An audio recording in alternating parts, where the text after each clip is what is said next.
Hi everybody, and welcome back to video number 2 in our prologue. When we left off, we were looking at number 1, big data. And big data refers to large collections of data that is gathered from inside or outside a company to provide opportunity for ongoing reporting and especially analysis. Okay, the big 5 verses. Variety here. That refers to data formats in which the information is stored. Volume, number 2, refers to continuously expanding the quantity of data that companies must gather, cleanse, organize, and analyze. Velocity, number 3, speaks to the rate at which the data is received and acted on by organization. Number 4, value implies that the time and money organizations expend to analyze big data need to result in insights that are valued by the stakeholders. And then number 5, veracity, means that we expect the data to be accurate and, of course, trustworthy. So, our number 2 is data analytics, and that is very hot in the world right now, and it refers to the process of analyzing data with the aid of specialized systems and softwares where we can draw conclusions about the information that data contains. Managers often communicate these findings from their data analysis to others through use of data visualization techniques, such as graphs and charts, maps, and diagrams. I often kid that graphs, charts, maps, and diagrams are opiates for senior management. In any event, data analytics can be used for descriptive, diagnostic, predictive, and prescriptive purposes. I would also tell you that if you can do this, this is a skill that's highly prized in industry, to be able to refine and cleanse, as they call it, data into something that's useful data. I have a 48,000 line download from a mainframe that I use to illustrate that purpose, where my boss wanted that analyzed by general ledger account and by month. I was able to do that in about 3 minutes using pivot tables in Excel. Just one example. Then it can be graphed once you have that information. Ethics. The Institute of Management Accountants, the IMA's Statement of Ethical Professional Practice provides guidelines for ethical behavior. First is competence, maintaining professional competence, recognizing and communicating professional limitations that preclude responsible judgment, following applicable laws, regulations, and standards, and lastly, providing accurate, clear, concise, and timely decision support information. The IMA guidelines, confidentiality is important. Do not use confidential information for unethical or illegal advantage. Number 2, do not disclose confidential information unless legally obligated to do so. And number 3, ensure that all relevant parties do not disclose that confidential information. Okay, integrity. Integrity. Number 1, refrain from conduct that would prejudice carrying out duties ethically and work to contribute to a positive ethical culture. Number 2, here, mitigate conflicts of interest and advise others of potential conflicts And number 3, abstain from activities that might discredit the profession. Credibility. Number 1, communicate information fairly and objectively. Number 2, disclose delays or deficiencies in information, timeliness, processing, or internal controls. And number 3, disclose all relevant information that could influence a user's understanding of reports and recommendations, and communicate any professional limitations that would preclude successful performance of an activity.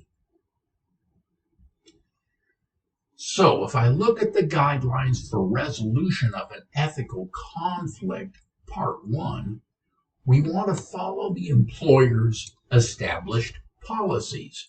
If this does not work, we consider these 3 bullet points. 1, discuss the conflict with your immediate supervisor or next highest uninvolved managerial level. Number 2, if the immediate supervisor is the CEO, consider the board of directors or the audit committee. So if you're a CFO like I was, that's an option. And number 3, contact with levels above the immediate supervisor should only be initiated with the supervisor's knowledge, assuming the supervisor is not involved.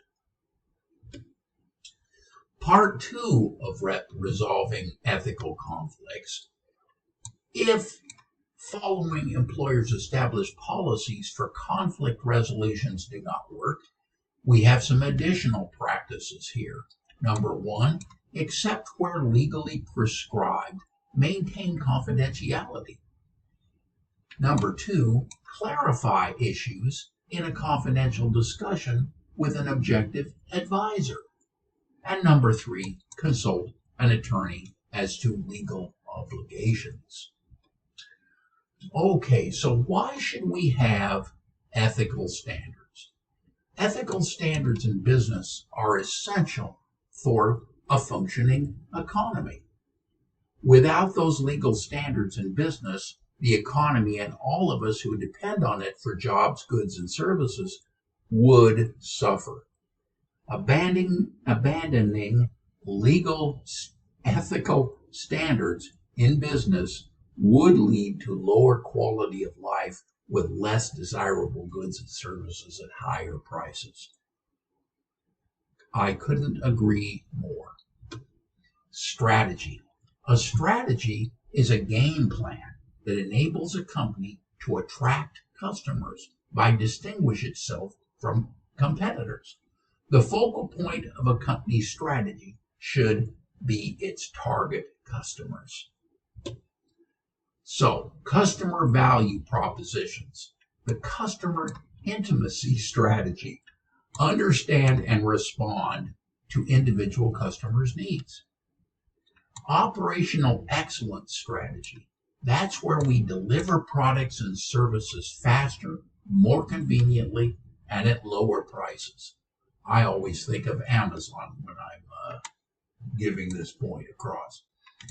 And then product leadership strategy. Here, we're going to offer higher quality products, if that's what the customer desires.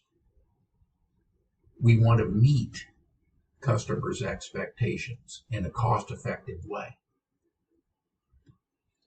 Enterprise risk management, a process used by a company to proactively identify and manage risk. That includes considering whether to avoid the risk, accept the risk, or somehow reduce or mitigate that risk. Once a company identifies its risks, perhaps the most common risk management tactic is to reduce or minimize or mitigate those risks by implementing specific controls. All right, what kind of controls are we talking about here? Examples of business risks. Here, intellectual assets stolen from computer files. What can we do about that? Well, we can create firewalls that prohibit computer hackers from corrupting or stealing our intellectual property. That's one example of a control. Here, number 2, products harming customers. In this case, we want to develop a formal and rigorous new product testing program that ensures we don't throw a beta tested item out to customers before we understand all the consequences of that new product introduction. Number 3, losing market share due to unforeseen actions of competitors. That one's a little tricky. Here we're going to develop an approach for legally gathering information about competitors' plans and practices. That can be a little tricky if we engage in perhaps illegal gathering of information. Number 4, poor weather conditions that shut down operations. Here we need to develop contingency plans for overcoming weather-related disruptions. I remember when I was at Chrysler in Highland Park before they moved their corporate headquarters, anytime in winter, for example, the ice would form on the electrical, or the lines to the corporate office. Ice would form on those electrical lines, which would disrupt the ability of the computers to do their job. A big nuisance. We had to fix that. Number 5 here, a website is malfunctioning. So if your website's malfunctioning, that's a big problem. So we want to thoroughly, and I mean thoroughly, test that website before going live on the internet. And lastly here, maybe as a last example, a supply strike halts the flow of raw materials. Establishing a relationship with maybe an additional company capable of providing those needed materials. And in some cases, I worked with a company where they had a key component that was imported from China, and that key component had to be transferred to the United States via ship. That ship from China to the United States is a long way, and it takes a long time.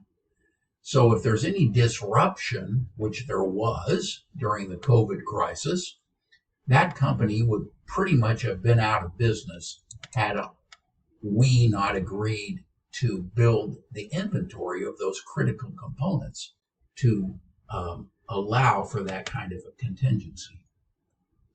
Okay, now internal controls here are authorizations. We classify that as a preventative control, and we require management to formally approve certain types of transactions.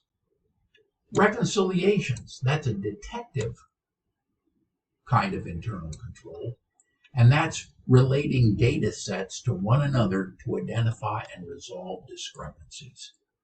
Segregation of duties, that's a preventative control, and we separate responsibilities related to authorizing, recording, and maintaining custody of related assets.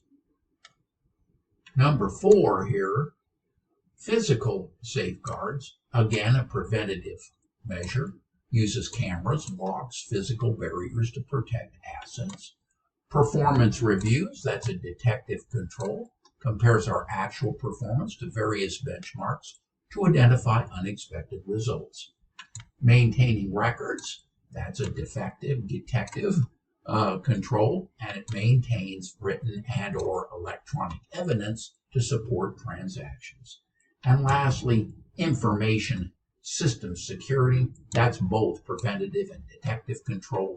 And here we use controls such as passwords, access logs to ensure appropriate data restrictions. That looks like a good place to stop this video.